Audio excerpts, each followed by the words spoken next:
अस्सलाम वालेकुम नाज़रीन, मैं आपका मेज़बान मोहम्मद शरफुद्दीन सच न्यूज़ में आपका इस्तकबाल करता हूं। आइए आपको दिखाते हैं आज की अहम खबर। आज की हमारी ये खबर AIMIM पार्टी के प्रेसिडेंट और MP बैरिस्टर असदुद्दीन अवैसी ने मीडिया से मुखातिब होते हुए कश्मीर के जो हालात है उस पर उन्होंने एक बयान दिया, हम आपको सुनाते हैं। और उन्होंने ये भी कहा कि फारूक अब्दुल्ला जो कि एक्स चीफ मिनिस्टर थे जम्मू एंड कश्मीर के, उनको अपनी पुलिस ने अपनी हिरासत में ले लिया। आखिर क्यों उनकी हिरासत में ले लिया?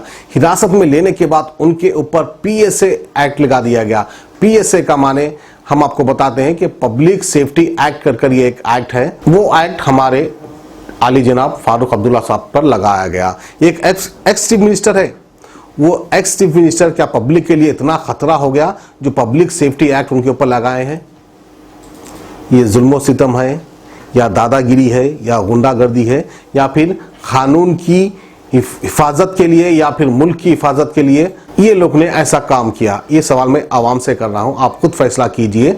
और हमारे मुस्लिम लीडर से मैं यही कहना चाहूँगा कि आप भी भाई ज़रा एहतजाज कीजिए ताकि वहाँ के हालात ठीक हो। खाली मीडिया से सामने बोलने से तो कुछ शायद होगा या नहीं होगा, पता नहीं। खैर, अब तो एक ही बात कहूँगा तमाम मुसलमान से, हिंदुस्तान के, खासकर हिंदुस्तान के मुसलमानों से, अब आपकी कोई हिफाजत कर सकता है तो सिर्फ अल्लाह ही कर सकता है, उसके सिवा कोई नहीं कर सकता। बस अल्लाह से दुआ कीजिए ताकि मुसलमानों की हिफाजत हो। आइए दिखाते हैं बैरिस्टर असदुद्दीन अवैसी ने क्या कहा। 370 बिल के एब्रोगेशन का बिल लाने से पहले फारूक अब्दुल्ला से प्रधानमंत्री ने बैठकर मुलाकात की, वो सारी दुनिया ने देखा। अब फारूक अब्दुल्ला के ऊपर कैसा पब्लिक सेफ्टी एक्ट लग सकता है? वो थ्रेट कैसा होगा देश के लिए? जब प्रधानमंत्री को अगर किसी से खतरा होगा तो प्रधानमंत्री क्यों मिले फारूक अब्दुल्ला से? दूसरी बात, Amit Shah home minister parliament में चीख मार कर बोलते रहे कि ना उनको डिटेन किया गया ना अरेस्ट किया गया। अब आप बताइए, आप झूठ बोल रहे थे क्या जब आप? तीसरी बात, मसरत आलम तो एक नॉन सेपरेटिस्ट है, तो फारूक अब्दुल्ला एक एक्स चीफ मिनिस्टर है, तो फारूक अब्दुल्ला को और मसरत आलम को आपने दोनों को मिला दिया और उन पर भी PSA, इन पर भी PSA। तो इससे साफ जाहिर हो रहा है कि ड्रैकोनियन एक्ट वहां पर यूज किया जा रहा है। एक एक्स चीफ मिनिस्टर, 80 साल का एक ज़ईफ शख्स, उससे डर हो रहा है आपको? तो इसका मतलब यह है कि आप कश्मीर में कोई नॉर्मलसी है ही नहीं। आप जो बोल रहे हो सरासर झूठ है कि सब खुल गया। जब एक 80 साल का चीफ मिनिस्टर और PSA लगा रहे आप, तो कहां की नॉर्मलसी वहां पर?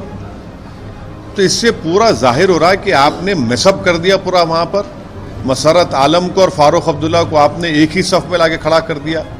प्रधानमंत्री एक दिन पहले पार्लियामेंट में बिल आने से पहले मिलते हैं, उस वक्त थ्रेट नहीं थे।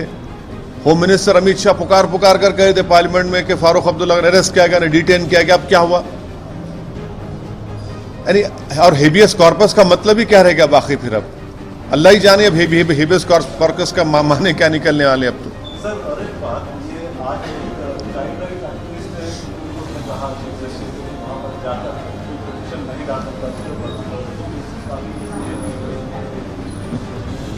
अब क्या बोले हैं? क्या जुवेनाइल सेंटर्स का मायना करा लें?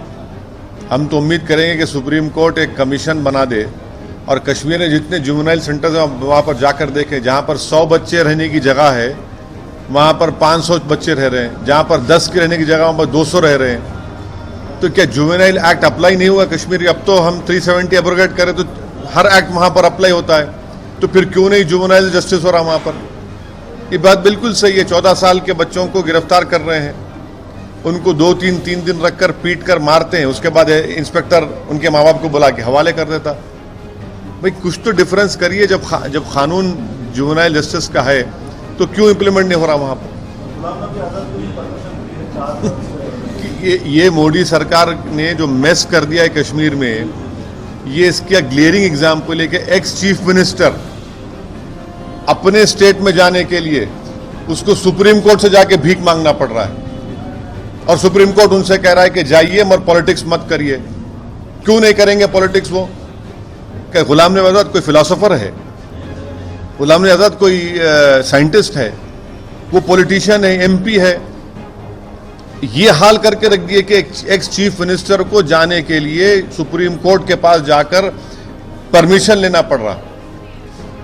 ये तो बता रहा है कि पूरा मेस कर दिए लोग, और इसकी जीती जाती एग्जाम्पल है कि कश्मीर में नॉर्मलसी नहीं है। ये झूठ कह रहे हैं नॉर्मलसी है वहां पर। अगर नॉर्मलसी होती तो एक एक्स चीफ मिनिस्टर को क्यों परमिशन लेना पड़ता, सुप्रीम कोर्ट के पास जाना क्यों पड़ता? As an ex chief minister, as an MP from, जो एमपी है वहां के हैं वो जा सकते थे, मर नहीं, सुप्रीम कोर्ट से जाना पड़ रहा।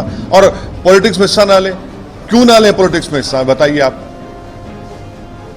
तो इसका मतलब यह है कि सरकार वहां पर नॉर्मलसी नहीं है, आप फ्रीडम ऑफ एक्सप्रेशन नहीं दे रहे हैं आप। क्योंकि फारूक, अगर गुलाम नबी को फ्रीडम ऑफ एक्सप्रेशन नहीं है तो गुलाम नबी क्या करेंगे वहां पर जाकर?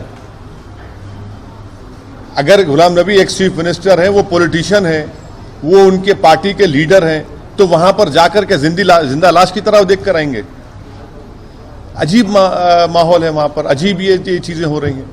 अब A1 टाउनशिप चिविला और मोइनाबाद के दरमियान मेन रोड से 1.3 किलोमीटर आबादी से लगा हुआ तमाम डेवलपमेंट के साथ जहां आप अपना घर बना के रह सकते हैं, जो है बिल्कुल बिल्कुल बिल्कुल आबादी से लगा हुआ। 4 लाख में 100 गज का plot, drainage, electricity, footpath, BT road, college, bus stop जैसी तमाम सहूलियतें दस्तयाब हैं। आपका ये छोटा सा इन्वेस्टमेंट आपका और आपके बच्चों का मुस्तकबिल बदल सकता है। मजीद मालूमात के लिए हमें कॉल करें। Address pillar number 235 opposite fisheries department, Rajendra Nagar, Hyderabad. Contact 7799603838।